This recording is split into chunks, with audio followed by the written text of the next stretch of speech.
Welcome to a very special episode of Post-Grad Movies. It's our anniversary. Our 53rd anniversary.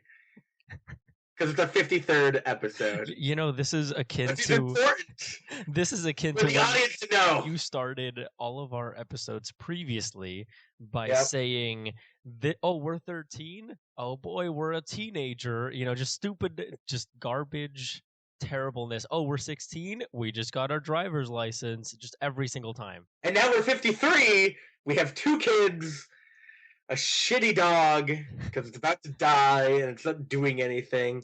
And like Our first kid went to college already. The other one's getting ready.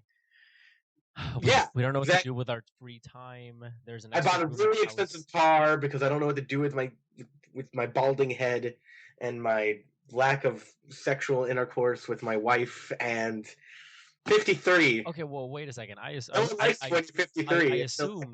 that we were being inclusive by putting each other as married to each other because we're the hosts of the podcast. So I was here thinking my wife. I was here thinking that you were married to me and that we were going to be progressive about this, but I guess not. I guess you are a bigot. I should be my wife. I guess you are a bigot. So we both. Oh my god. We both married to one another, and I can call you my wife because that's what you prefer. I'm sure. That is my personal pronoun of choice. Yeah. Just even like around, the office, they're like, "Hey, sport, no, call me wife." What office am I working in? Am I working in like the Great Gatsby? What the hell is that? Offices exist outside the realm of 1930s fiction. Yeah, but sport doesn't. 40s fiction. Sport doesn't. Sport the Lord! Chief? I don't know, what would they call you? Why would they call Mexican? Why would they call me any of that? Because you're not that. I mean, maybe Dirty Mexican would work, but why any of the other ones? Because those are common. Sport? Really? Why not? You're shorter. They'd call you sport. You're younger. A little more energetic. Wow. Anyway, how was your week? No, okay, no. You're the cognitive gamer. I'm cool guy, and I just we usually say that, but I totally forgot because I just want to hear about his week. However, we are celebrating not the stupid anniversary garbage that he started with, but we're celebrating the Post-Thanksgiving-athon. He had some turkey, I had some tofurkey, and it was fantastic. And how was your week?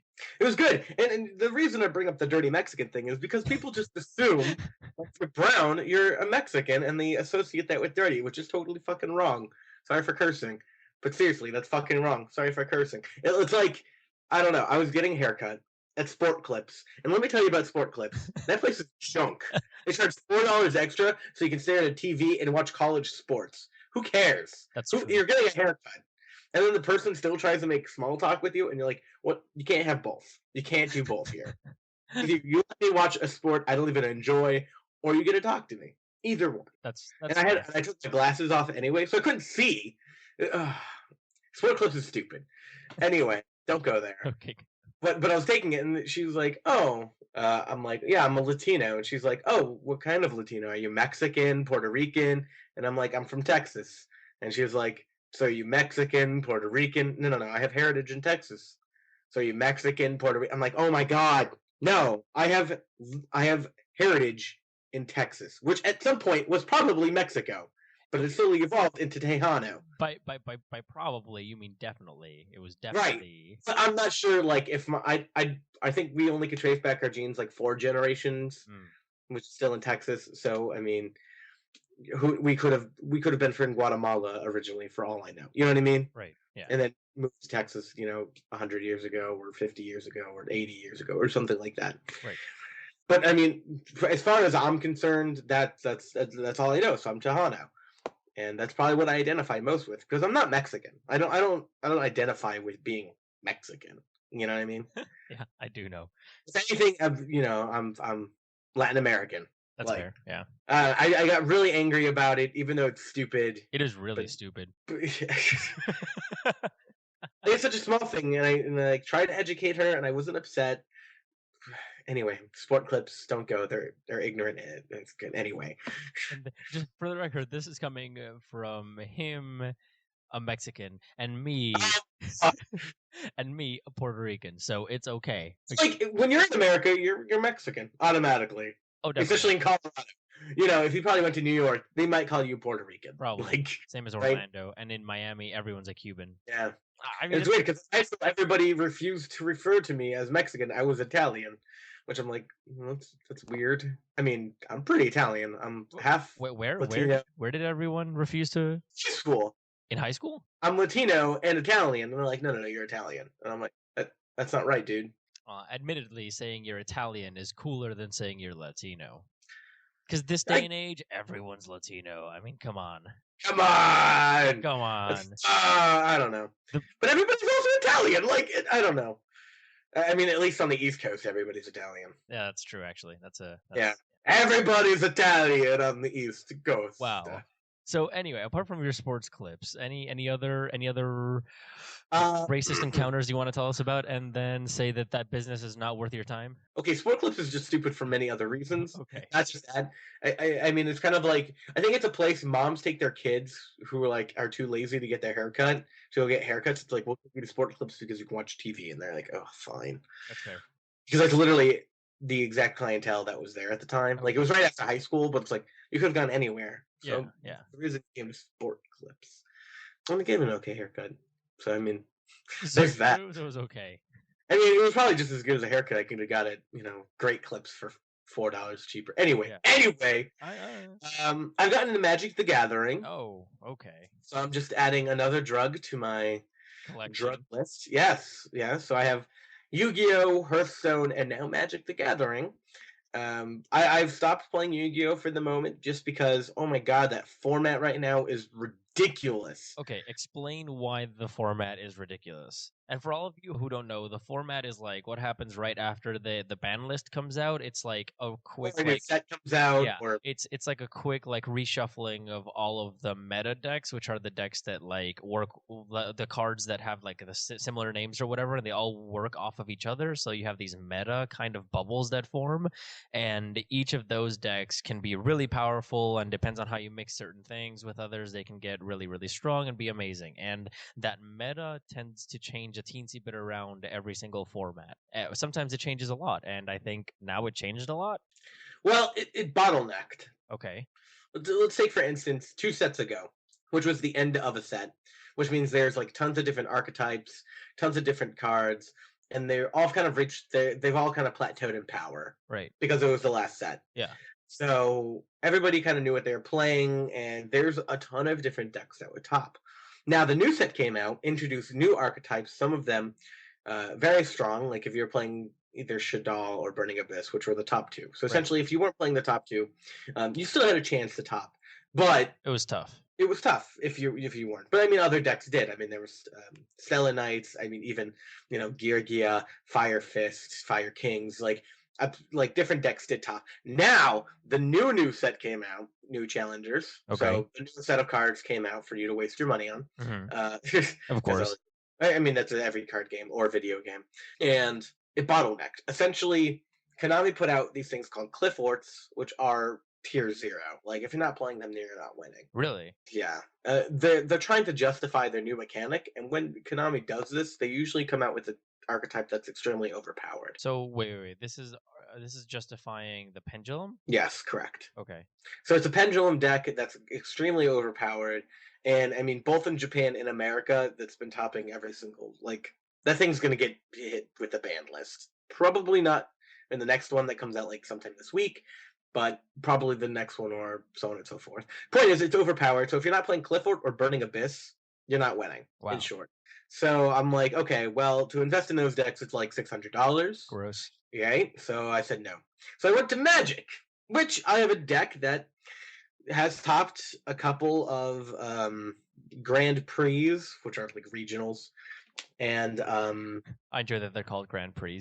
I do too. They're much bigger. I mean, we're talking instead of 800 people, we're talking about over 1,000 people. Oh, wow. Yeah, I think Grand Prix New Jersey had 1,400, 1,200 to 1,400 people show up. But then again, isn't Magic hasn't it been around since the 80s or way before that? No, since the 90s. I think 95, 96 is when the original sets came out. So it came out mainstream until 2000s. So it came out right around the same time as Yu-Gi-Oh? No, it was a few years before Yu-Gi-Oh, because Yu-Gi-Oh came out when we were 12. Yeah, that's true. I think it's 2003 is Yeah. when it officially came out. Yeah. So Magic's a North American game, right? It's not a Japanese Right. game. Right. So I kind of like that aspect to it because we get the cards first here in America. Hashtag buy local. Well, it's kind of like instead of looking over to Japan, see how they're doing, and then kind of like mimicking, it's everything's in flux all the time, and it becomes a little more fair. Right. I don't know. It's kind of cool. Anyway, I went to my first drafting event where I got my butt handed to me because I've never drafted in person before. I have like a simulator on my Mac. Right. And it was a lot of fun actually. The crowd was super friendly. The local store we went to was very very nice and was very accepting to my roommate and I's new abilities at this game. Even though I know how to play, like Right. I did fairly well, but I just could not draft a deck because I don't know how to draft a deck. Yeah. It's much different thinking than constructed because you get 20 less cards. What are the card maxes, like the card maxes for the deck and for all that type of stuff? What do you mean? Like the max cards you can have in your deck, because Yu-Gi-Oh has 40, and what are 60, but I mean you're gonna play basic lands, so you're looking at like 20 creatures, 20 spells, same as Yu-Gi-Oh, pretty much, right? and 20 lands. I mean that's pretty basic, and then you can always influx it, of course. So it's kind of the same as Yu-Gi-Oh as far as like deck count. Yeah, so I've just has never done that before. I've never constructed a deck like that, and quite honestly, I got my butt handed to me. Plus, the packs that I received just had garbage in them, so I didn't help. That's fair. Yeah, so you get 3 packs, and then you choose one, and then you pass it along, and then you go around the whole table until all the cards are gone. Oh, that's crazy. Oh, it's so cool. And there's actually like a competitive sport, like it's actually seen like once a week draft happens. So Magic usually has 2 events a week. One is draft, one is like a normal tournament. So basically, in these drafts, you all go, you sit around a big table, let's say 6 people, and they just like plop down a giant deck of like 100 and something cards, and then it just goes around in the circle with people picking out cards. Well, you go 1 pack at a time. So you open up a pack of 15. Oh, so it's just straight new packs. Right, straight new packs. So that's pretty much your entry fee is paying for the packs. Right. You pick 1 card, then you pass it, and then you keep doing that until all the cards are gone. So then you get like the pile next to you is from the person next to him, and the 1 card missing, and then so on and so forth. That's crazy. Until all the cards are gone, and then you start the next one. Yeah, it's a lot of fun, and it's a great way to learn. Like if you're new to Magic, download the app. It'll teach you the basics. Then go to a draft match because, I mean, it's going to be equal in power. Like you don't need a deck to play. You don't need a deck. You don't need to invest in a deck to play draft, which is amazing. You can just go and play draft. Right. You're going to be confused and frustrated, but I mean, that's part of learning. And then, you can make a constructed deck. And I've already signed up for the Denver Grand Prix, so I am totally screwed. So, good stuff. And when is that going to happen? January 2nd. Nice. So in less than a month of like beginning to play the game, I'll be at like one of the biggest events for the game. So baptism by fire. That's going to be crazy. You're going to get your butt handed to you, and it's going to be awesome. Right. So anyway, other than that, I want to talk about Black Friday. Oh. Did you do anything for Black Friday? No. No? No. Why not? Because I'm not going to do anything for Black Friday. No. So Black Friday happened very early this year. It did at 5 p.m. Why? Oh my god. Yeah, so I ended up going out at 9 p.m. and like missed everything, which is totally fine. Right. I was still able to pick up what I wanted for very cheap, which is great. Because yeah. Black Friday is when I buy my DVDs and movies. That's fair, yeah. I don't buy movies any other time of the year except for Black Friday. Right. But Toys R Us had a buy one, get one 50% off sale on all video games. So I walked in and I got Glitz and Tits and Eyes gifts, and I got the Pokemon games. Omega Ruby and and Shukanag Sufer, Those, yes. The ones that are remakes of old games that are better than the new games, but not better than the new games. Those ones. Yes, those. What do they do? Is it just like straight, like the Halo Anniversary editions, where it's like updated graphics and a teensy bit more gameplay or something? Oh, it's completely new graphics. Oh, nice. They made it into X and Y graphics. Oh, so that's really cool. 3D. Brand new Pokemon are in it. They have like Mega Evolutions. Oh, wow. I haven't played it yet because Glitz and Tits said we can't play it till Christmas, and I'm like, fine. But then I also picked up a couple other games because I had babysitting money. God, I hope she doesn't listen. That's how I spent the money. So I have the games that I'll probably be playing for a very long time. Because Which ones? Dragon Age Inquisition, nice. Which is like a 100-hour game. Wow. Yep. And then I also got Far Cry 4, which is also like a 50-hour game. Though you could probably beat the story in like 10 hours. So I got these games pretty, to next year. I'm probably going to grad school, and I'm probably not going to be able to afford video games because I'll be married. That's true, yeah. And living on a grad school salary and paying rent and paying for dog food. And yeah, so I figure I won't be able to buy games or play games. So I'm trying to stock up now and then like come to terms with the fact that I'll never have the newer games again. So That is a sad, sad life. yeah, it kind of is. So I mean, I'm getting games like Smash Brothers and stuff like that, and then I'm trying to play my Smash. I got Smash Bros. How amazing is it, dude? It's amazing. Oh my god! Like it is probably the best Smash Bros. To date. What? Are you kidding me? I'm not kidding. It is phenomenal. Oh my god! Like it's really hard to get used to because it's slower paced than Melee, faster than Brawl, or more competitive than Brawl for sure, and that's what's tripping me up because that's really weird. Because in Melee you can essentially just string combos together, without pause, right? Yeah. In Smash 4 or just Smash, I guess. Essentially, if you do a smash attack, you have a pause and you can't string together. So it becomes more about like timing with your opponent, like when to strike and when not to strike, and how to dodge out and then countering. So it becomes more of like a wrestling match instead of just combos. Because Melee is all about the combos. Yeah. Like with Fox, punch, punch, punch, grab, throw up in the air, do the front dash, up hit, do it again, and they're dead. Yeah, exactly. You can't really do that here. Like it becomes way more technical. Right. But it's a lot of fun. It's a lot of fun. There's so much to do in that game. That's really cool. Yeah, so me and my roommate have been playing that. Mostly the stupid board game mode, which is really good for getting like you can unlock like custom moves and special armor for every fighter, and that's a good way and that's like one of the best ways to unlock it. So wait a second. You can unlock special armor and stuff. Does that give you anything like bonuses and stuff? Yeah, so it changes your stats. What? Yeah, and then it also can give you like special powers, like you can spawn with weapons. Oh my god, really? Yeah, and then also they could give you like your side B will now do more damage and stuff like that. And now every single B attack has 2 different variants additional to it. So there's 3 for each B. Oh wow. So you can have that's where it gets like very, very technical. So essentially you can have a fighter like Fox, instead of his side B just going straight, now it can do the wolf thing where it goes up a little bit, or his shield can now be bigger but it doesn't reflect as much. Like, yeah. My god. What? So you can like essentially just fine tune all of your characters? Yep. I mean, that's great for competitive play and whatnot, but that's gonna suck if I'm just gonna go play Smash at your house or something. And well, normal Smash doesn't include that. Like you have a setting where it could, so that's why you have amiibos, which are the little figurines that can hold data. Right. Okay, so amiibos are fucking weird. Yeah. So when I was a child, I used to play with a stick. I was an only child, and I had the stick. It was like a bow staff. It was actually like a broom handle. And I would pretend to go outside and fight like imaginary things.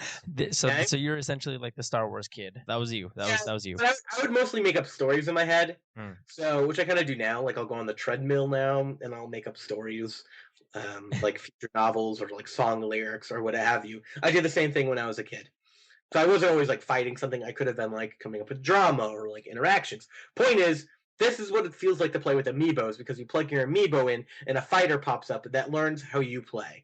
So the more you play with it, it's a computer.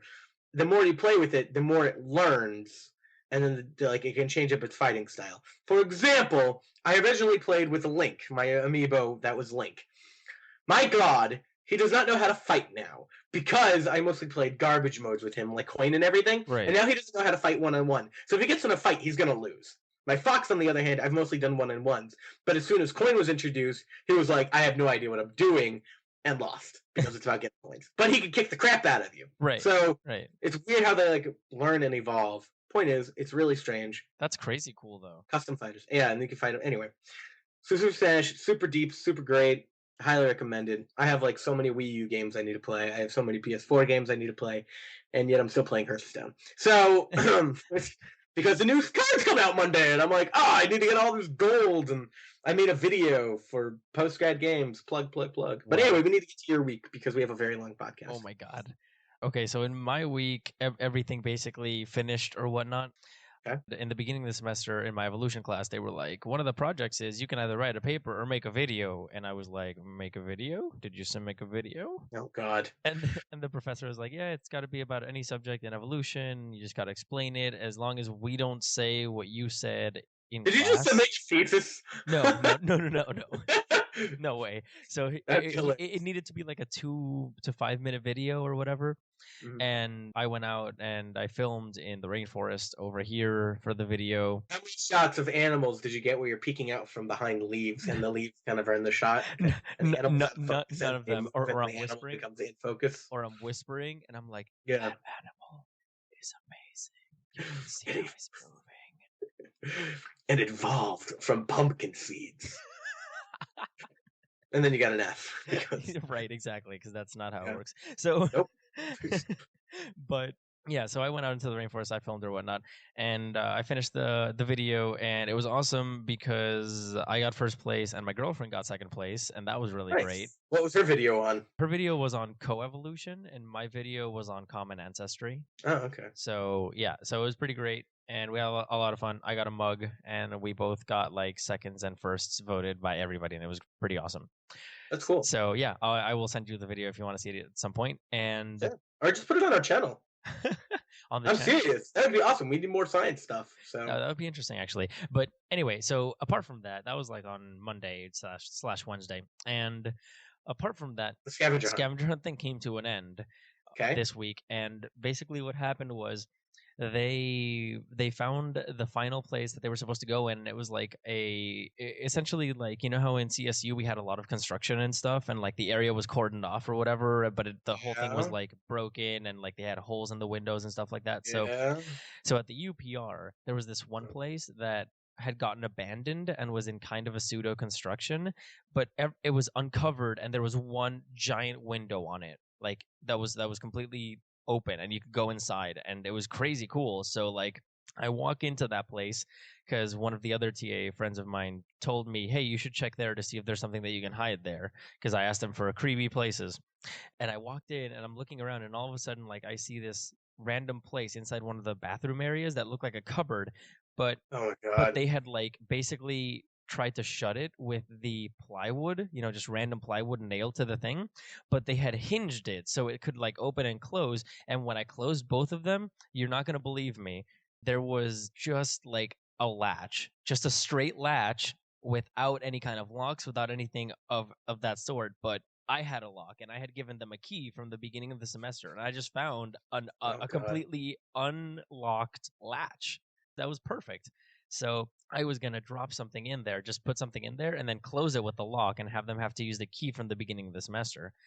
And then you were stabbed by a hobo. No. So what happened was we were going out to do that. Like I was getting ready to write stuff, and then the other TAs were like, hey, let's go buy some food in X or Y location. I was like, okay, cool. So we left. And I was like, are we sure we're going to get back here by this time? And they were like, yeah, of course we are. Of course we are. So we come back, and we're back a little bit later than usual. We start trying to do stuff. Like I start trying to do my stuff, and then it's like 15 minutes before they're supposed to get there, and we start heading out to the place. And all of a sudden we're walking, and like directly parallel to us, like I look to the side, and about like 50 meters away or something like that, there's another sidewalk, and one of the people from the class that's doing the scavenger hunt, is walking, like, and he hasn't seen us, and I'm like, oh god, and we like hide behind some pillars, and I'm holding, okay, I looked so sketchy. Yep. Did you have your mustache on? No, I didn't. So I'm basically holding this like weird container that has like the swivelly number things to open, right? And in my other hand I'm holding a lock, and we're hiding from someone, and if anyone saw us, that would be insanely sketchy. Yep. And we were like looking, and all of a sudden we're going like, oh god, what's going on? Like there were people from my other section, the ones that I pay with tokens, following them from behind, and they weren't noticing. Like the kid wasn't noticing, and he was walking, and all of a sudden he like reaches, we thought that they were going to do something, and all of a sudden he reaches another person who's waiting there for him, and she stands up, and she has a freaking dog, like a big dog with her to protect them just in case they get attacked, because the clock tower thing happened, and they totally like pseudo tortured one of the kids and got some information out of him. It was awesome. But anyway, so that's not awesome. So she had a dog with her, and then the people that were following them just kept on walking. Like they just pretended. That's how gang wars start. Yeah. Yeah, and all of a sudden they start heading over to the place, and I'm like, oh no, right? Because I can't deliver the thing. I don't have the thing. And then they hang out outside of the place. Apparently, nothing happens. So I send one of my TA friends over there to just like walk by them and really creepily say like, your cover's been blown, blah blah blah. Come over to another place, and they do.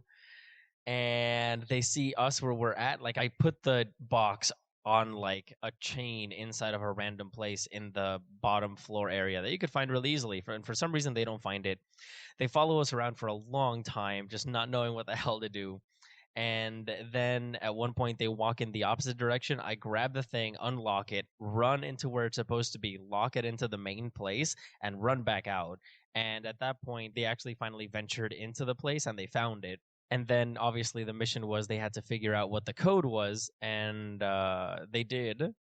And Good. inside it said that they had to pick out of like 4 items which one was the correct one. And one of the items was a bag with some of the coins that they used in the other section. And they had to present that to me the next day, which was Friday, at a certain location. And that she had to tell the person that found it had to tell everyone in the class to come hang out.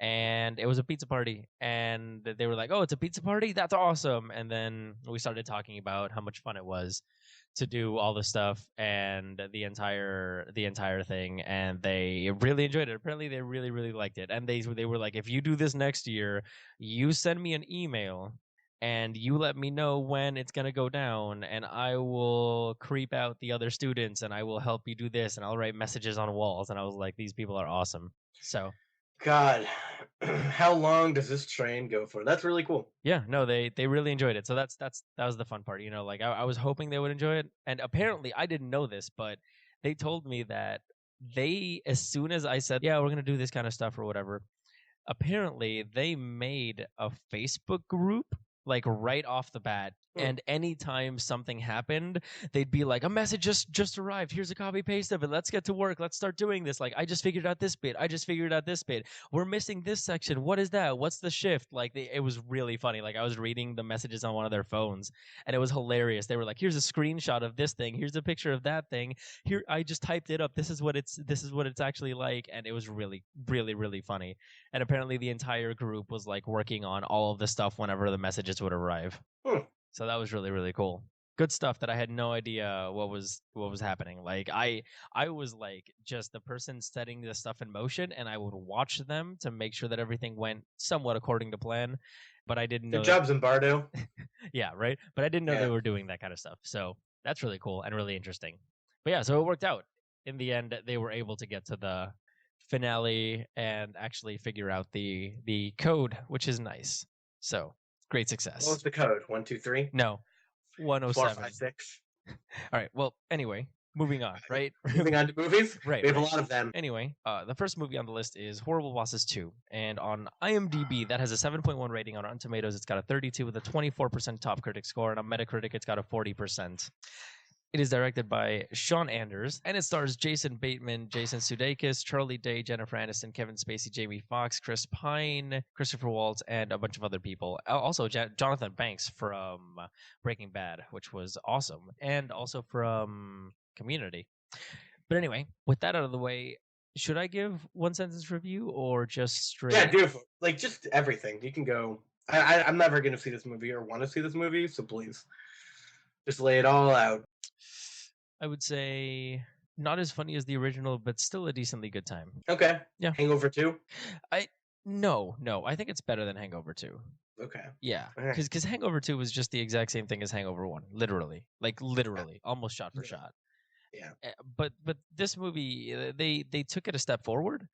They justified it decently well. Even, the stuff about them having their own business and whatnot. They managed to tie it in pretty well to the events of the first movie and all that jazz. But it was, the funniness was not as consistent as the first movie. Right. Well, that first movie was surprisingly good. It was surprisingly funny, wasn't it? Like, I wasn't expecting the first movie to be that funny, but it really was.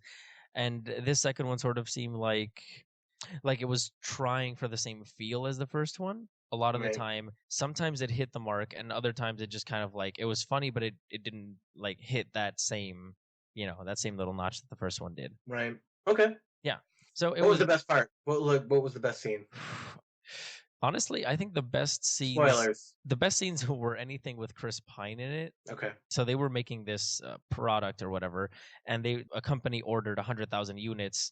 And what happened was they went like $500,000 in debt, and they were going to basically ship it to this, give it to this company, a local company, and the company basically said, "Yeah, I'm gonna cancel that order. I don't want it anymore because now that you're $500,000 in debt and we don't want it, you're going to go into the ground, and then we're basically going to get all of your stuff and we're going to buy all of your company and we're going to have your production now." So it was essentially like a giant, crazy, hostile takeover, basically. Right. And the boss of that company had a son, and that son was Chris Pine, and he was crazy.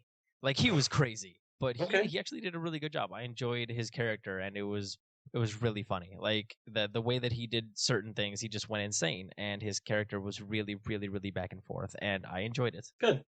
How was Jennifer Aniston? She was all right. Okay. Yeah, she was fine. It was I don't know. It was like trying to do the sort of the same things as the beginning, but really, I think it suffered from a lot of the funny moments were in the trailer itis. I never saw the trailer, so That happens in comedy movies a lot, where they put a lot of the funny parts in the trailer to attract Right. people, and then you feel like you've seen the movie already, basically, or that you've heard all this before. All right. So that's good. Horrible Box. Would you recommend seeing it? DVD, Red Box? I would say it's probably a red boxer, if anything, just probably with friends or Netflixer? something. But the thing is, I think it does need the viewing partially of the first movie. So it's not a movie where you can just hop in necessarily, because it's got a lot of the stuff from before comes back into play now. Cool. Oh, Kevin Spacey, yeah. So anything with Chris Pine and Kevin Spacey. Oh, well, of course. Kevin Spacey is amazing. Yeah, but that goes without saying. I mean, I'm playing, Advanced Warfare just for Kevin Spacey. So. And how was that, actually? Pretty great. All right, next movie. All right, so the next movie is Fury. And Fury on IMDb has an 8.0. On Rotten Tomatoes, it's got a 78 with a 70 top critics. And on Metacritic, it's got a 64%. It's directed by David Ayer, and it stars Brad Pitt, Shia LaBeouf, Logan Lerman, Michael Pena, John Berthel, and Jim Parekh. Sorry, because I'm not going to read everybody. It's got a giant cast, so I'm going to stop. I'm going to stop about right there. So, considering the fact that you have seen these next two movies and I have not, so you go ahead, give me your one sentence review, and then talk to me a little bit about it. Try and sell the movie to me. You're a movie salesman. Go. Okay. All right. An unrelenting, over-the-top view of World War II. Over the top, as in fake, Michael Bay-ish. But that's only a part. Okay, so the whole movie has So what you're saying, it's like and like slow-mo girls running. That's what you're saying? Not the sexual part of Michael Bay films. More that's like all Michael Bay films. I know, but more about like the big explosions and kind of over the top. But I mean that's kind of the point, right? Because the movie, there's a lot of things going on underneath the hood. Of this movie about Fury, which is the name of a tank, and about this team who drives a tank in World War II. Okay. And there's a lot of themes going on. Very early on, you can definitely see. I'm not going to try to spoil it because, one, you can see it for free via the internet after the Sony leak. Not that that's true, actually. I'm not advocating for that type of behavior. But I'm just saying it's possible. But two, it's pretty much about to come out. It already left some of the theaters here, so yeah. Right, but essentially, very very soon off the bat, you get the very visually. They took the saying "war is hell" and made it very literal. It's a lot of smoke, a lot of fire, screaming, like very literally. It looks like hell. Right, right. They make the setting very much look like they're fighting on the plains of hell instead of, I believe they're in Germany, on the front lines. Yeah, right. Which, I mean, what's the difference? Anyway, and then wow, it's unrelenting in the fact that it is very. I mean, these are like horror levels of gore and violence. Really? I mean, it is a violent movie. I mean, one of the very first scenes is Brad Pitt stabbing out a Nazi's eyes with a knife. Like, yeah, which is over the top, right? but it's some of those scenes, like tanks rolling over bodies, and it's unrelenting in death, in like tone, and it just makes me feel depressed and sad at the end of the movie. Which is, I mean, we haven't had a film like that with World War II in a very long time. I think the last World War II movie was *Inglourious Bastards*. Was that the latest one? I don't like big one. No, well, I did watch the Walking with the Enemy, and that one was World War II, but it was more from the point of view of that area of like. I mean, like straight up, like kind of actiony, like being Yeah. on the front lines, right? A bunch of movies in 1940s, 60s, 70s, Right. More akin to like the actiony part of it. I feel like modern World War II movies, like Monuments Men, had to do with like what's going on behind the scenes, and goddamn, Monuments Men is a terrible movie. That besides, Fury is an amazing movie. Okay. And I think it's underrated because of its kind of over the top nature. But there's a lot of things happening underneath, tonally and thematically, that really elevate this movie to a new level. On top of that, the acting's fantastic. Now, I think it deserves better than the 7.0. I think it's probably one of the most emotional and impactful movies of the year. Okay. And it really plays the I'm green, I've never fought before soldier type to turn it into this kind of like breeding, Nazi hating, this like hatred. It is the antithesis to Inglourious Bastards. Oh, really? It's like comic booky, but it's comic booky more like a Watchmen, while Inglourious Bastards is more like, Batman. You know what I mean? Right. That's fair. So this movie is more like brooding and philosophical and musy in a depressing way. Exactly, but still very much over the top in the action. I mean, it's almost video game-y in the way that it's set up, but I mean, it's typical war action. There's like, there's 5 of us and there's 1 million of them. We'll never survive. Right. Their final stand. So if you get past that and look at it for what's going on deeper in that movie, there's a lot happening, and I think it's a great movie. One of the best of the years, probably not. It's like on that cusp. Like, God, I'm still torn. It's a really, really good movie. Do you think it'll get nominated for anything? It might. It might, but I think, honestly, critics are writing it off because of its over-the-top goriness and just unrelenting, almost unbelievable depression that happens in that movie. Right. There is nothing happy that happens in Fury. That's fair. So what would you give it? Because again, IMDb gives it an 8.0, Rotten Tomatoes is a 78 with a 70, and Metacritic is a 64. I'd probably give it like an 8.5. Oh, wow. Yeah, like it's a really, really good movie. And like I said, I think maybe it's because I have a kind of an appreciation for gore and that type of thing, being That's kind fair. of like a movie enthusiast. I don't know. There's some things you're gonna have to overlook that are just terrible. But okay. I wish I could go into more detail, but this is a flawed movie. This is not a perfect movie by any stretch of the imagination. It is a flawed movie. Right. I think when it does well, it does very, very well, and the acting is amazing. So that's fair. I think it's a very great movie. What about LeBau? Did LeBau do a good job? He did great. I actually really like him as an actor. Awesome. Besides him being an idiot, so I think he's actually okay. I'm not famous anymore. Get the fuck out of here. God damn. Right. Yes. All right. Anyway, so yeah, before we get into the whole rape argument of him getting raped while he was in the art exhibit or whatever. Anyway, so you don't know about that? No. That's really old news. Fine, we can talk about it or something during news. All right. So anyway, moving on to Nightcrawler. That is a movie that I'm pretty sure you're gonna rave about. So on IMDb, it's got an 8.2. On Rotten Tomatoes, it's got a 95 with an 86 top critic score, and on Metacritic, it's got a 76%. It is directed by Dan Gilroy, and it stars Jake Gyllenhaal, Michael Papa John. Gyllenhaal, come on. I did it on purpose. I know. Rodriguez, Bill Paxton, James Huang, and a lot of other people. So, one sentence review and sell me this movie. A villainous commentary on modern media. Really? On modern media? I would have thought that this movie, Gone Girl, was really good with the media and whatnot. It is. So it's kind of like the same thing with news and so it's kind of the same theme of like modern news is garbage. Okay. It's just kind of been a popular theme in movies for that's because modern news is garbage. Right. But instead of Gone Girl being like, here are the victims of it, it's the villainous outlook of being like, this is what's happening behind the scenes. Oh, like behind the scenes of the media? Yeah, behind news. Oh, that's crazy. So Jake Gyllenhaal essentially plays a sociopath that is desperate for a job. He ends up coming across the industry of, they're called night crawlers, but essentially they film horrific accidents and tragedies that happen during the night. For instance, one of the very first scenes he comes upon is a terrible car crash, and he comes out and he like sees a film crew there filming like this woman who's bleeding and her car's on fire, and they're like, zooming in on face and the blood and the paramedics trying to save her for the morning news, essentially. Right, yeah. And And it's and about that, and that is those people would be Nightcrawlers. yeah, so the people filming are called night crawlers. Okay. I mean, the film is a double entendre, obviously, like Nightcrawler as in a worm and baiting, Yeah. like, and trying to catch people, but also because that's the name of the profession. Right. My God, that is a great movie. That is probably one of my favorite movies of the year.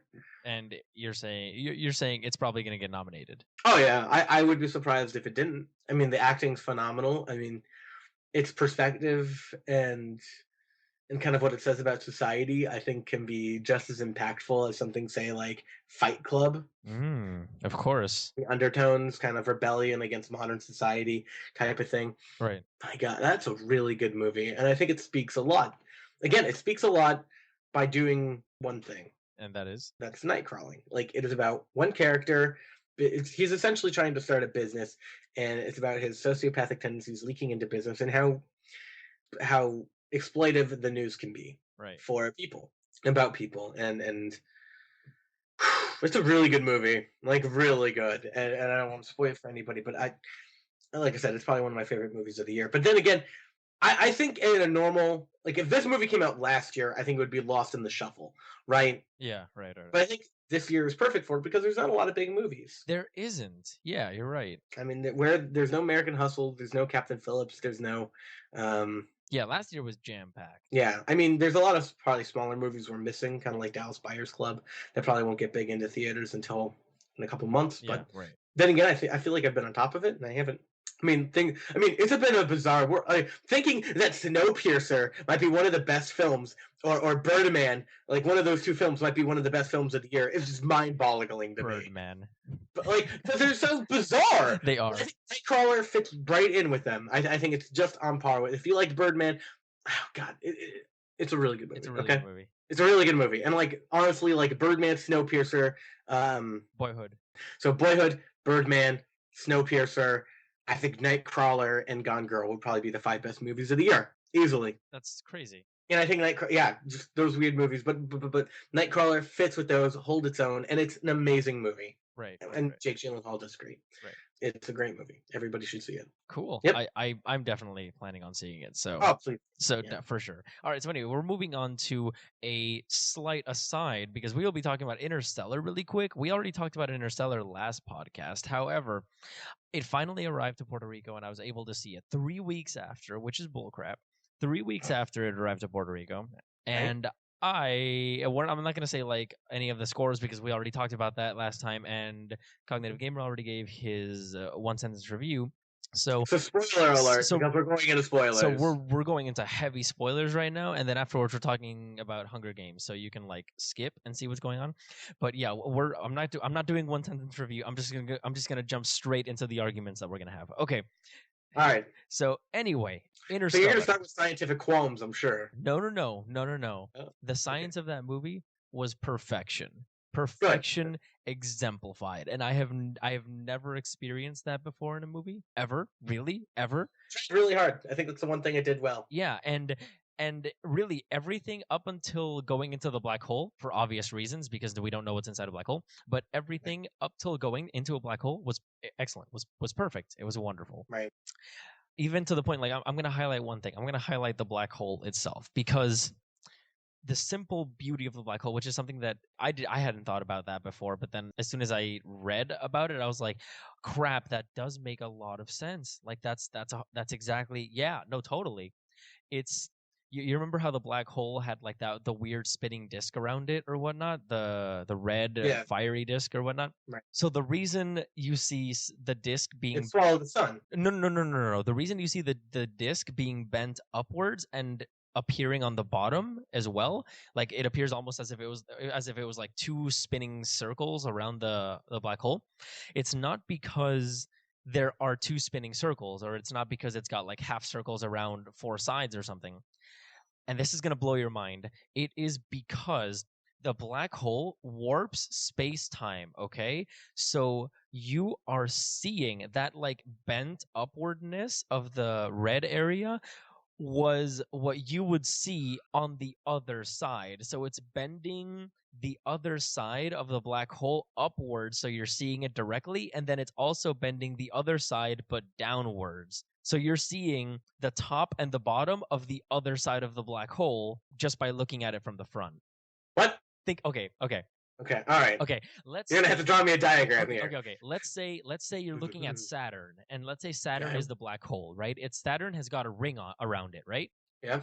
The other side of Saturn has a part of the ring that you can't see, right? Correct. However, with a black hole, it bends space-time. So what you're seeing is, imagine as if the top end of the top side of the ring around Saturn that's on the far end gets bent up so that you can see it, right? So like grab the ring, sort of like bend it in half and fold it up, right? You're folding it. Yeah. So you fold it upwards. So you get this weird like sort of like circle coming half circle coming towards you, half circle going up of ring, right? Yeah. However, remember, because of the black hole is bending space-time around it, all around it, that means you are going to be seeing the top end, like I said, the thing with Saturn, but you're also going to be seeing a reflection of the bottom end. So it's like if you took Saturn's ring, you split the back end in half down the thin side, and you lifted the top end upwards, and you bent the bottom end downwards. So you're seeing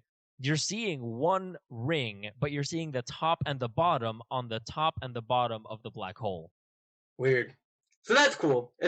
I think the science that it did was very well implemented. I feel like it's almost the Donnie Darko of space movies, but was like infused with way more pretension. How so? Like, that movie wasn't good. Really? It was okay. Really? I think it was his weakest film. One of his weakest films. I think that the movie's actually really good, and I'll tell you why. I'll exemplify it in one moment. It is really good, specifically because of that moment when they left the planet and they arrived back and the person had been waiting for 23 years for them. That scene, that right there. Yeah, but that's a scene. I think that's the problem with this movie. Is like, it almost feels like Nolan made a bunch of different scenes and then picked his favorite ones and then like strung it along. It feels like almost a movie made by a committee. And by that I mean it's kind of like they chose what they thought to be best, and it wasn't really about the coherent story. It was like a series of vignettes.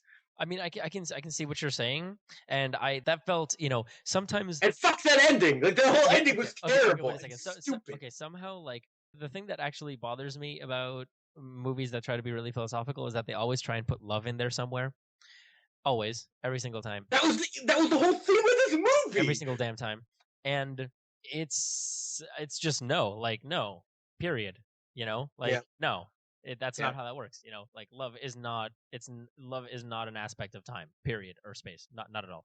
And yet that's what saved the universe. It is not what saved love. It was not what saved the universe. It was the love between a daughter and a father that saved the goddamn universe. That is the theme of the whole movie. No, it is not. You want to know why? It is. You want to know why? It's because the future super advanced humans who have left space. No, I get that. Believe me, I get it. The whole science behind it was an excuse for the theme to be love connected everybody. They even ham-fistedly told you that during the scene where Anne Hathaway's arguing to go save her lover. The whole movie, thematically, was about how love can save the world. And do not tell me that it's not, because theme-wise, that's exactly what it was.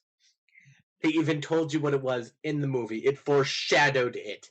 And if you tell me, no, it's the science. Yeah, the science was there, but the science was an excuse to actually use this theme of how love would save the world. Fucking stupid. I had people audibly say in the theater, "This is fucking stupid," and like there was like a collective eye roll when in that ending. Like it was bad. It was bad. Wait, It's with what ending? stupid. With what ending? Are we really gonna dive straight into the spoiler? Yeah, no, I already Oh, mentioned okay. the All right, all right, all right, people all right. With the in the bookcase, future. with the bookcase, that whole thing was stupid. Again, I can excuse that because of like I said, the science stops as soon as you get into the black hole. Period. I get it. It's not about the science though. Like it's cliche. It's stupid, and the acting wasn't even good during that scene. It was bad. That whole ending is terrible. That whole Not that it ruins the whole movie, because the first half of that movie is also pretty bad. Like that whole movie until he leaves into space was bad, and the whole ending when he's in the black hole up to like the ending of that movie was bad. why was the beginning bad? It was slow. It didn't move the plot along at all. It didn't set up the universe they were in at all. It was like too vague, and you kind of got hints at what it was, but it never really told you. Are you kidding? And Really? I thought it was great. I thought the beginning was a great example of like the world that they lived in at that moment. yeah, it was okay. It wasn't great. And honestly, I don't think it was that good of a movie. Really. It really, because I definitely think it was. The one thing that did bother me was the fact that that they tried to just they really tried to make the end, or like that end sequence or that end bit, like a little bit more scientific than it really was gonna be by using like big words like tesseract and stuff like that, which it didn't make sense because they were Nope. they were like, it's collapsing the tesseract, and I'm like, okay, wait a second, so you're saying that these people are outside of our 3 and 4 dimensional space, because it's 3 dimensions plus the dimension of time. So what you're saying is that it's outside of that dimension, so it's 5th dimensional or higher, and yet a tesseract is a 4-dimensional cube. Like, it doesn't make sense. Nope. So they were trying to really make it like make sense or whatever. Stupid. It's my car. If they would have just focused on the people of the future doing that, like if they would have gone full sci-fi at that moment, as opposed to trying to explain it with real science, I think that it would have worked out better. However, This movie is 3 scenes. The scenes are Matthew McConaughey interacting with his daughter when she was little, interacting with the daughter at a distance in space, and interacting with the daughter at her deathbed. Really, you got to look at it like this. The whole movie is about a father enjoying his daughter, not his son. He just completely ignored him. About him interacting and loving his daughter through all stages of this at the exact moment that he is living now. The whole movie, because he never ages. yeah, he ages a little bit, but not Okay, really. you know what I mean? Not like the daughter. Right, okay? right. So the whole movie was an excuse for Nolan to showcase the how love for a daughter changes when she's little to when she is an adult and to when she is dead on her deathbed. Yeah. And it's like an interesting experiment. Everything else that happens in that movie is nothing. Like, I don't think so. I think it looks cool. Like the whole scene with him fighting with Matt Damon on the ice planet, freaking awesome, and it's really cool. Had nothing to do with the plot. Zero. Like it was okay. I think that's the problem with this movie. Like I said, it's a bunch of awesome scenes that doesn't flow. I mean, it also posed the really important questions of like seeding planets versus moving all of humanity to it. Like, it had some really great stuff going on, and I mean, that was the But it never used it. That was the premise, and that was the idea behind the fight between Matt Damon, who really came out of nowhere, and and yeah, that was awesome. Though I was like, Matt Damon. Yeah, all of a sudden he pops out, and I'm like, Matt Damon. Matt Damon. Matt Damon. But yeah, so it was. I mean, I do think it was good. I would honestly probably keep the movie around where it is right now. Like, I'd give it like between a 7.5 and an 8, so like a 75%, I'd say. I think it's a good movie. I really enjoyed it. I really enjoyed it. And I think that really, as soon as you get technical with the stuff that you're saying, like, that can be applied to every movie. Every movie is just a bunch of scenes strung together. No. I'm saying Interstellar is shockingly shallow. Really? I don't think so. I think some scenes definitely were, like the one where the Anne Hathaway was talking about how much she loved the guy and how she had a feeling or whatever. Yeah, sure, stuff like that. However, it borders on pure stupidity. No, it like does for a not. movie that's so smart, it almost feels like like a kid who's been kicked out of college but still sits in on classes. Like, I know the information, but I'm not smart. It's like the one kid that's read a textbook and then automatically assumes that they're the smartest human being in the world. It's presumptuous and pretentious. There's certain parts that are presumptuous and pretentious. However, you're literally focusing on those parts as opposed to No. It's a whole movie. No, it's not. It's not. Yes, it is. It's not trying to watch be. The Prestige again. That's a good Nolan movie. Forget Interstellar. Go watch The Prestige. The Prestige was a fantastic movie. Yes, it's one of his best movies. Like was. That, Memento, and The Dark Knight. That movie was fantastic. But anyway. I do think it's good. 6.5. Not just that, but I want to go back to the science just for a second. Not just that. All right. The simulations that they did, that the special effects people did for the black holes, are going to lead, or I don't know if they already led to, but they're going to lead to at least 2 papers being published on them, on the simulations of the black hole. Because they use literal black hole formulas, like space-time crazy physics formulas, and they model the black hole after it. And as soon as the physicist that was a consultant saw it, he was like, yep, that is what it would look like. So yeah, it's never been done before, and that's really cool. It's crazy. Okay, if you're gonna see this movie, see it in IMAX, see it in 3D, because visually it is stunning. It's probably one of the best. Like, if this movie is gonna get nominated for anything, it's cinematography. Like, it is beautiful. It is a beautiful, beautiful movie. I just think that the scenes... It's one redeeming quality. I just think that the scenes where it was bad weren't nearly as numerous as the scenes where it was good. And when it was good, it was really good. When it was good, it was really good. And when it was kind of iffy, it was still pretty decent. So I that's why I'm at a 7.5, I think. 6.5 to 7.0. Like, if you want a movie that's more about, like, looking at something awesome, visually stunning, Interstellar is a movie to go to. It is beautiful. It is beautifully made. If you want something for plot that's not eye-rollingly bad, do not go see Interstellar. All right. That story is horrifically terrible. But if you want to look at stuff that's cool, like cool science stuff and stuff that's beautiful, go see it. Or go to Botanical Garden. Yeah.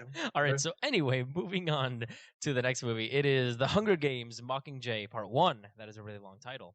And on IMDb, it's got a 7.2 rating. On Rotten Tomatoes, it's got a subtitle. I think it's The Hunger Games: Mockingjay Part 1, : The Mockingjay Rises. The Mockingjay Rises, based on the book by Sapphire. So on IMDb, it's got a 7.2. On Rotten Tomatoes, it's got a 65 with a 64 top critic score. And on Metacritic, it's got a 64%. So they're all pretty equal. It's directed by Francis Lawrence, and it stars Jennifer Lawrence, Josh Hutcherson, Liam Hemsworth, Woody Harrelson, Donald Sutherland, Philip Seymour Hoffman, Julianne Moore, Willow Shields, blah, blah, blah, and a bunch of other people. So, one sentence review, Cognitive Gamer. Justifies a 2-part finale. That's fair, actually. That is definitely fair. I am gonna go with more of a brooding and slow build to a great finale, although because it's like that, it does suffer occasionally from there will be a sequelitis. Well, the ending for sure. Oh, of course. That could totally be the end of a movie. Like, I was thinking about that, and like, yeah, it's open ended, but is it open ended because I know there's going to be another movie? Like, if I took this movie, watched it by itself, and it was just this, I think it could be a full movie. So when I was watching the movie, just really freaking stupid. Like, the movie is called, like, on the title, it said Hunger Games: Mockingjay Part 1. It said Part 1 on it. And at the end of the movie, all of a sudden, there were people behind me going like, oh my God, don't tell me the movie's going to end now. Don't tell me the movie's going to end now. And then it ended, and the people were like, that movie was garbage. That was stupid. Why did it end there? And it's like, dude, it literally said Part 1. Dude, oh my God, are you... Oh, God, jeez. I can't even. See, I went on the opening night. Okay, what I didn't know about Hunger Games is how popular it was with female populations, because it was literally all females. Really? I was really surprised at that. Yeah. Nice. I was like, I thought Hunger Games was pretty 50-50 split, but I mean, it makes sense that more females would take a liking to Hunger Games. It's a strong female lead. Right. It's a book. Yeah. And men don't read. So I'm just kidding. Just kidding. My dad loves the Hunger Games, No, so. we don't. So anyway. But he doesn't read. He should read. He doesn't. Well, does he read? He doesn't read. He used to read. I think he used to read in front of me to like encourage me to read. And then he would like, as soon as you'd walk out, he'd be like, "Oh, this is garbage," and just throw the book. Well, no, I think he read Jurassic Park. He liked Michael Crichton. Michael Crichton. I have very fond memories of walking into his bedroom and seeing him on the toilet reading, and then being like, "Whoop, gotta go." I love your fond memories. Anyway, go on. Why would you poop with the door open when you know you have a small child?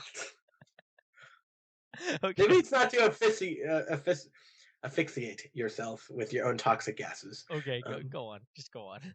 Anyway, so yeah, I mean, I made this argument on Reddit, as you would imagine. The next day, everybody was complaining about how part 2 movies, like 1-part, 2-part finales. Yes. And I came in and I was like, no, that movie fully justified having a 2-part finale. This book is heavily stooped in underlying themes. That's true. Characters that are newly introduced. Like, that 3rd book is crammed. It is. It really like, is. That 3rd book probably should have been 2 books. That 3rd book honestly. felt rushed. Yeah, it did. And I think splitting into 2 movies really helped with the escalation to that finale. And that, oh my God. The setup. It set up really well with PETA and all that stuff. It did a really good job watching him slowly decay, you know? Right. And this movie did a fantastic job at that. And I think the acting was great. And it really planted the seeds of like the 2 leaders, Philip Seymour Hoffman and Julianne Moore. And like they're differing philosophies, but they're willing to use each other kind of. Right. Strengths and weaknesses. And man, that was a really good movie. It's a really good movie. Also, mm-hmm. Her segments when she was filming the first time were so bad. Oh my God, they were so bad. Like not the acting of the movie, but the acting of her as the character. The acting of her acting bad was very good. It was That exactly. That is exactly what I'm trying to say. The very first commercial where it's like all 3D generated. Yeah. And, oh, that was hilariously bad. Oh my God, it was so bad. But I mean, it's great propaganda, right? Like, like this movie harkens back to like World War I, World War II propaganda so well. Oh yeah. Well, I took a couple classes actually on war and media and propaganda, like literally like 3 classes, which is a lot, I think. Personally, I don't know. That's like a minor almost, right? Like half a minor. No, it's maybe almost half a minor. Well, how many credits do you need for a minor? 21 at CSU. Okay, so 4, 8, 12. That's about half a minor. Okay. So I have a minor. You have a minor. I have a minor in propaganda, which means absolutely nothing. But it means that I'm more probably educated on the subject than the normal. Oh, there we go. Oh yeah, let's enter the presumptuous little interstellar of propaganda. My name is a cognitive gamer. God damn it, we know that I'm like pretentious. And then you complain about freaking Interstellar being presumptuous, and all of a sudden you're sitting here in your high chair going like, I have a minor. It takes one to know one. I'm rubber and you are glue. Everything that you say bounces off of me, it sticks to you, okay? Jesus. Wow. And you're studying psychology. You're like, neener. Jeff Geiger's on here. When Jeff Geiger's on here, all the comments are, wow, the cognitive gamer is presumption, just a real asshole. And I'm like, well, that's kind of my character. That I portray character? That's totally how you are in real life. I know! I think it's a little more cartoonized on this podcast. Or maybe it's more brought to the forefront. Oh my God. Okay. Anyway. Keep going about your stupid minor. Shut up. The movie does a really good job. The perception is that this revolution's good, right? Yeah, right. But it's using propaganda, which is usually considered bad, as a tool to fuel something good. And I love that. I love how gray and dirty that is. And also it's like, is the revolution good? Like, do we want to like break away? Like during the entire time you're destroying random people for the greater good kind of thing. Like it's a lot of really great themes. Right. But also, I want to discuss one scene in specific, the scene where they destroyed the dam. Why were they even trying to run away from the bombs when they were all just going to die? Maybe they had boats. How would that have saved them? Did you not see that wall of water? Okay, Maybe I think they thought they would have more I time. think it would have been much better if they would have just like put those things, slowly showed shots of like the 2 people that put the things down to the 4 people that put the things down, and then they all look at each other, like kiss their 3 fingers and lift them up, and then it blows up. Like that would have been fantastic. Yeah, but that's not okay. So if people were actually to do that, do you think that they would actually sit there next to the bomb with the 3 fingers raised up? No, that's something you do for a movie. That I is don't know. exactly what you do for a movie. Why would they run away? It makes no sense. They're gonna die Because anyway. they're trying to be realistic. If there's a fucking bomb, if you run away and you hope to Okay. God you survive the wall of water, No, that will surely drown you. No, if you're putting a bomb, tons of bombs, in a giant dam, and you're running away in the direction that the water is gonna flow, no, screw you. You're gonna die. There's no way. There's no way. You- There's no way. There's a way. Don't even try. Don't even try it. There's no way. There's no way. They had boats, man. They had jetpacks. Anyway. Okay. Anyway. Right. So yeah. But that's a stupid qualm. I just, as soon as that happened, I was like, nope. Oh, this movie sucks. This movie's awful. But I think those scenes added a lot to the movie, right? Because like it showed the effect of propaganda very, very well, and the book did not. I would almost say that movie was better than the book. Then again, the Hunger Games books aren't written very well to begin with. They are. I think they are. For the age group, these books, fine, but not well. Like they're whatever. Yeah, they're no Fitzgerald, but there's a lot of. You are just raking up the presumptuousness. It's fantastic. All right. Hunger Games is no Hal, okay? We get that. We know that. Okay. But I think it's written, compared to other juvenile fiction novels, I think it's written heads and shoulders above them. That's fair, yeah.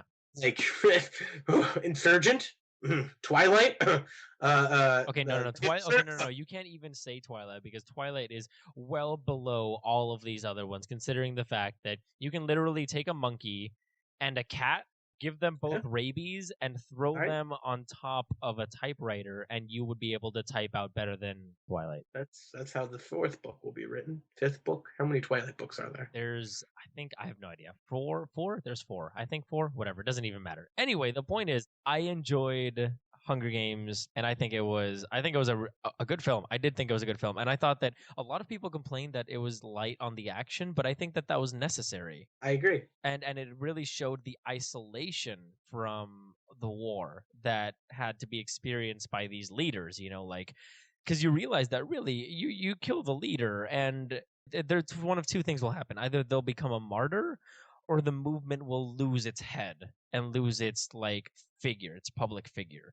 And you realize that these leaders and these people and these propaganda people needed to be protected, or else the entire movement would die.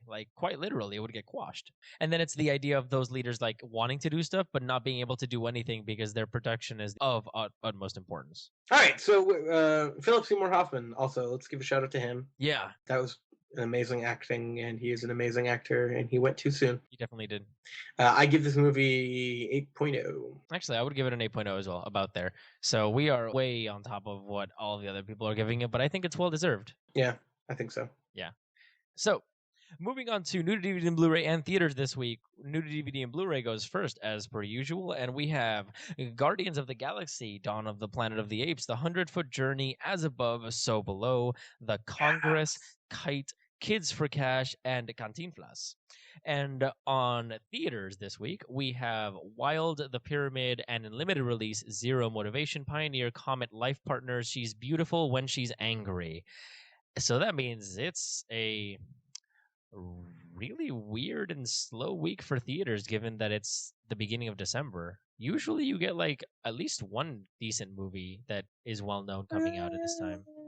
Usually around Christmas time. But then after that we have The Hobbit. Yeah, that's true. Yes. So I just want to say something about As Above, So Below.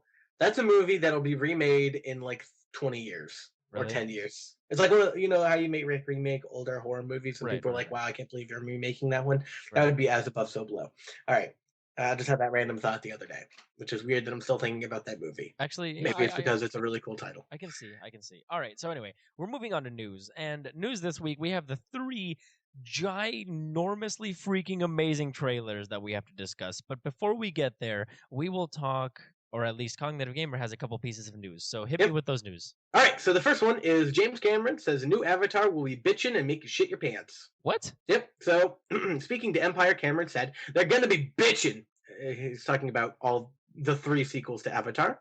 Presumably, as he made a fist, extended his thumb and pinky, he made the hang loose symbol, and encouraged the interview to join him on a sick party wave. But Cameron apparently still high from ripping a serious nug. What the hell is happening right now? Knew that bitchin' was not enough. I think that's just flavor. I'm reading from AV Club, written by David Anthony. I'm pretty sure that's just flavor. So essentially, Cameron said that the movies are going to be bitchin', and you'll shit yourself with your mouth wide open at how good they are. Wait. Did he actually say this, or are they just adding flavor? No, he actually said that. Those are actual quotes. That is hilarious. If it's actual quotes, that's the problem. Like, I know the AV Club is a legitimate reviewing people thing, but it's still attached to The Onion, and every once in a while, I'm like, did they really say that?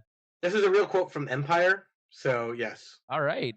So I'm guessing either something's taken out of context or there's some emotions missing. Either way, he actually said that, and that's hilarious because fuck new Avatar movies. Yes, no, I agree. Avatar was very blah. But 3 of them are coming out. I can't believe that's 3. Why year not? After year, it's been like 6 years since the original one, and then they're making like a new trilogy. I got this. It's gonna be Avatar, and then Avatar 2, and Avatar 3 Part 1, Avatar 3 Part 2. It doesn't even make sense. There's not even a book. Anyway. Okay. Anyway. All right, so next piece of news. The next bit of news. Suicide Squad cast confirmed Jared Leto is Joker, which is amazing, and Will Smith is Deadshot, which is also amazing. Yep. I saw that. I'm like, man, they have some really great actors. Yeah, this cast is great. Tom Hardy is going to be Rick Flag. Margaret Robbie is going to be Harley Quinn, which I'm a little, whatever.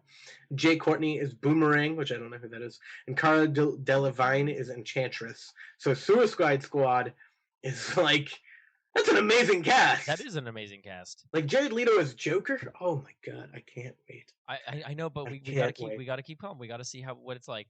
It's definitely not gonna be Heath Ledger, but it might be on the same level. It's gonna be a little more comic booky. I'm guessing it's gonna harken more back to to the 90s animated Joker. Yeah. I'm guessing. It's gonna be either that style or like a mix between that style and the Mark Hamill Joker. Oh, totally right. That's what I'm. Like a skinnier, Mark Hamill.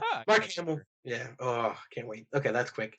The director of Star Trek 3 departs. Really? Yeah. So he wrote and produced the last 2 ones. This was his directorial debut, and he has left filming.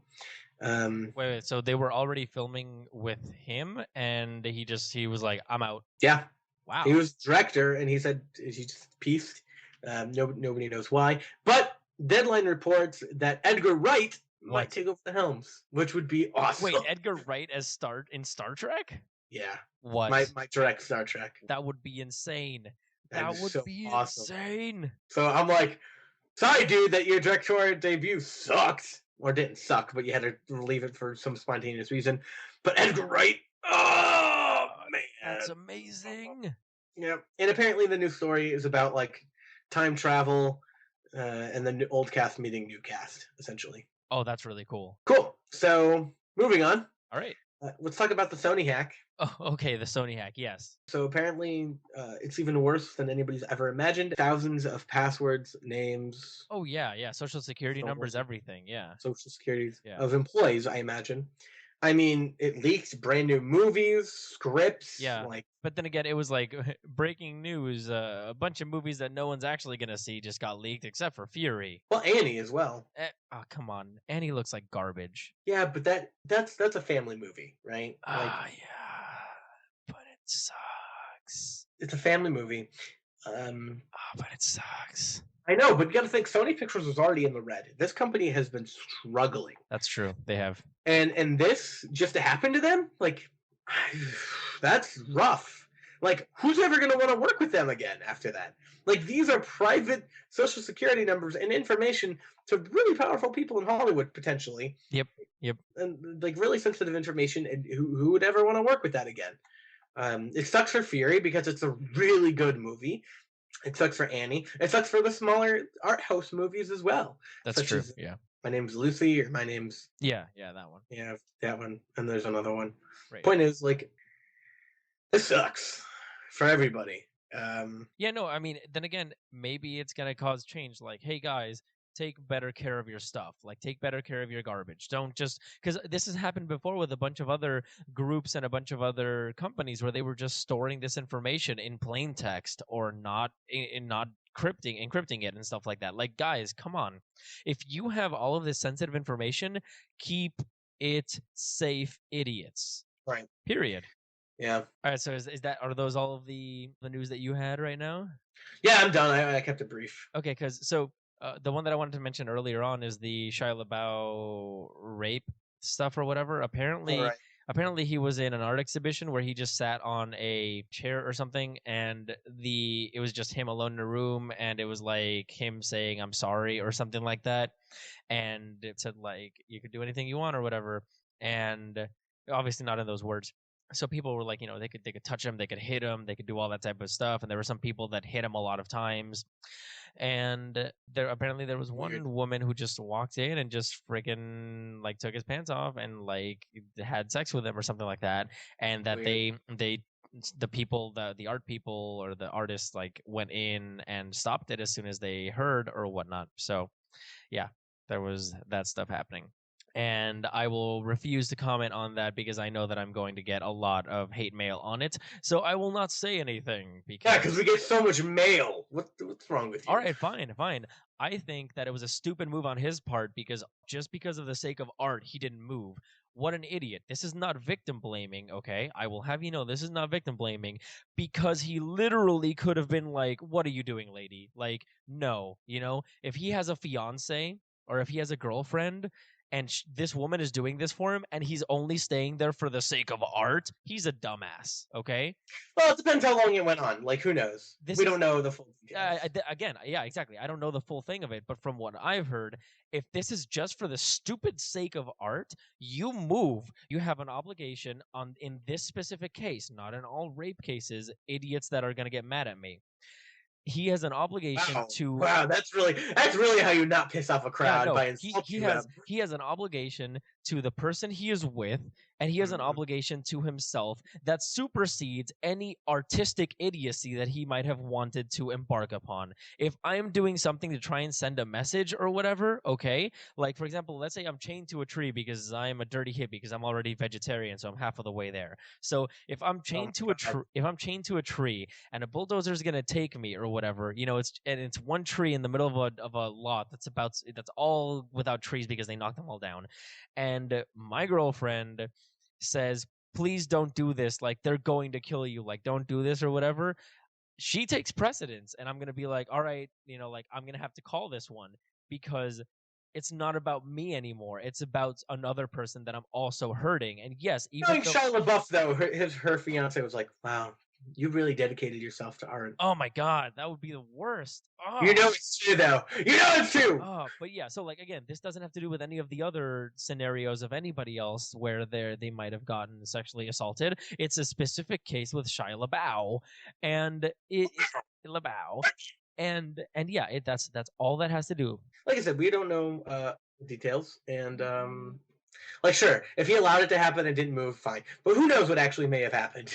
Yeah. He also may have had a concussion from getting hit in the face multiple times. Exactly. Yeah. We don't know all the details, but if it is how I think it is, then LaBeouf is a friggin' dumbass, and it's not that he asked for anything like that. No, the woman should just not have done that stupid garbage. However, it does not stop the stupidity of not moving out of the way. Like, period. And this is a completely isolated case, and I'm judging it based off of what I know. However, that is 100%, and yes, right. that is. We're running long, so let's wrap it up. If by wrap it up, you mean talk about the 3 biggest trailers to hit. Yeah, that's what I mean. Well, I know, but we have to get to that. Yes. So the 3 biggest trailers to hit are Terminator Genesis, Jurassic World, and Star Wars. Okay, that's good. So first off, we'll talk about Terminator Genesis, then we will talk about Jurassic World, and then Star Wars. So let's talk about Terminator Genesis. Please go ahead, Cognitive Gamer. What did you think? What did you think of that trailer? The movie seems to be like the very first Star Trek reboot. to me, it seems to be like they're It's just awesome. It actually But like really stupid at this. it looks better than what I thought it was gonna look like. You know what I mean? I mean, they spell Genesis with a Y, so yes. Yeah.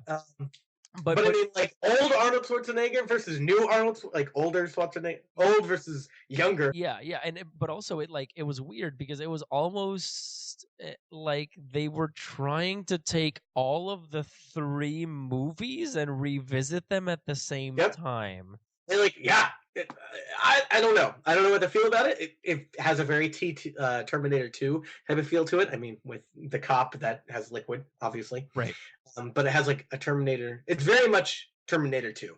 I felt from the trailer. Yeah. Oh yeah, for sure.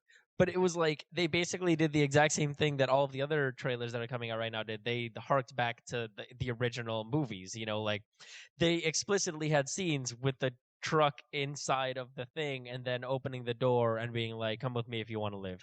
However, I think the casting was a bit off. Why? I don't know. It just those characters, just like the people acting as those younger selves or whatever, it didn't really convince me. Like, I didn't feel that they were those characters for some reason. Did you not feel that way? I didn't know which character was which. So well, Sarah Connor was the chick. Wow, she looked young. Yeah. That felt weird. Yeah, so it felt really weird. It felt I don't know. It just not the acting necessarily. I don't know, but maybe the casting.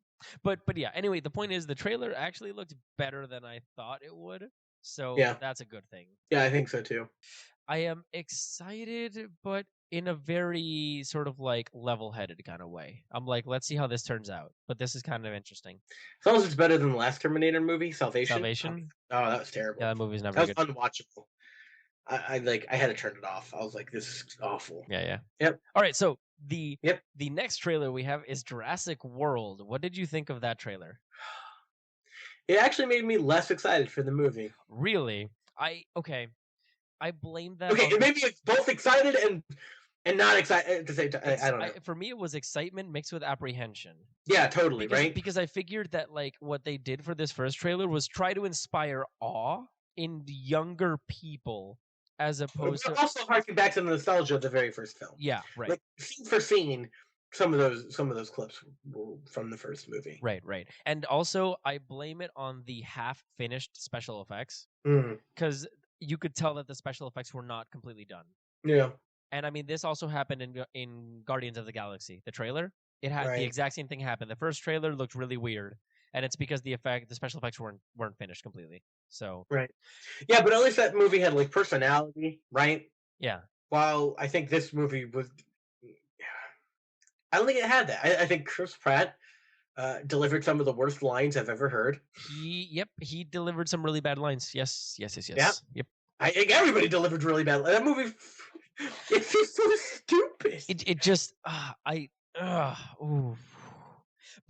But can I just say? Depends on a dinosaur that cooked up in there. But then again, can I just say that I totally called it when we first heard of Jurassic World? I called it. I said I think it's going to be like Walt Disney World, where they open a giant park and they invite a ton of people in, and it's a legitimate theme park, Disney style. I called it, didn't I? Yeah, you did. Yes, but.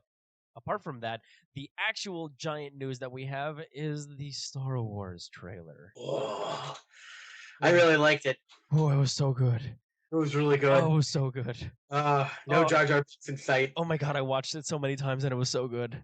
It feels weird though because it feels like a campier Star Trek, which is the point, right? Like, but it also felt a lot like the original Star Wars. Like it totally, it hinged. Because the one scene I really think too is like Back to the Sith who's shuffling through the snow. Yeah. Like that whole scene felt like kind of cheesy. But it was so lightsaber comes out and you're like, oh man. Right? Like I remember I was watching it and all of a sudden it just went like the dark side. And the dude was like trudging through the snow. And all of a sudden like, okay, when he's trudging through the snow, I'm like, this is way too dramatic for Star Wars. No, because he's trudging through there and I'm sitting there going like something's gonna happen. And and he just turns on his lightsaber, and I'm like, oh my god. And I remember like I was sitting there, and all of a sudden he did that, and I smiled a little bit, and it was completely unintentional. Like this was my face doing it without me thinking.